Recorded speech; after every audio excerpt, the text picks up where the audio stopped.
अब तक लद्दाख पर जारी गतिरोध के लिए भारत चीन को कसूरवार ठहरा रहा था। भारत का पक्ष था चीन भारत के निर्माण कार्यों में अड़ंगा लगा रहा है और भारतीय सीमा में घुसपैठ कर रहा है। लेकिन अब कांग्रेस नेता राहुल गांधी ने एक ट्वीट के जरिए जो सलाह दी है उससे सियासत गरमा सकती है। देखिए इस रिपोर्ट में।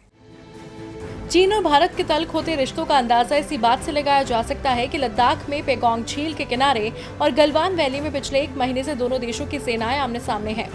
इस तनाव को कम करने के लिए दोनों तरफ से प्रयास हो रहे हैं। इस मुद्दे पर दोनों देशों के बीच शनिवार यानी कल अहम बैठक होने जा रही है। इससे पहले retired lieutenant general HS. Panag ने दावा किया है कि 6 जून की बातचीत में चीन का पलड़ा भारी रहेगा, क्योंकि उसने पूर्वी लद्दाख के 3 अलग अलग इलाकों में भारत की करीब 40 से 60 वर्ग किलोमीटर जमीन पर घुसपैठ कर ली है। अब वो भारत के सामने समझौते की ऐसी शर्तें रखने की कोशिश करेगा जिससे मानना भारत के लिए आसान नहीं होगा, और अगर भारत ने शर्तें नहीं मानी तो चीन सीमित युद्ध भी छेड़ सकता है।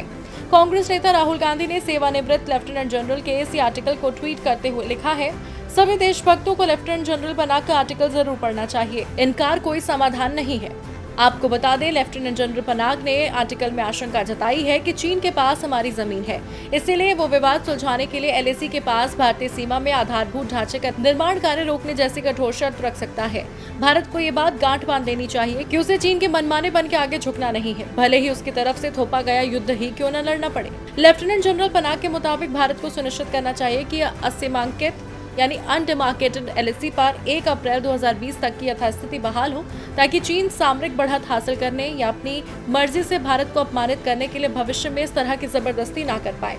उनका कहना है, मोदी सरकार और सेना ने हकीकत से मुंह मोड़ लिया है। भारत और चीन मौजूदा हालात की वजह एलओसी को लेकर अलग अलग धारणा बता रहे हैं। अब भारत चीन के रिश्तों का भविष्य क्या होता है, ये तो कल होने वाली बैठक के बाद ही साफ हो पाएगा। और राहुल गांधी ने इस लेख को पढ़ने की जो सलाह दी है उस पर कैसी सियासत होती है ये देखना होगा। डीबी लाइव की रिपोर्ट।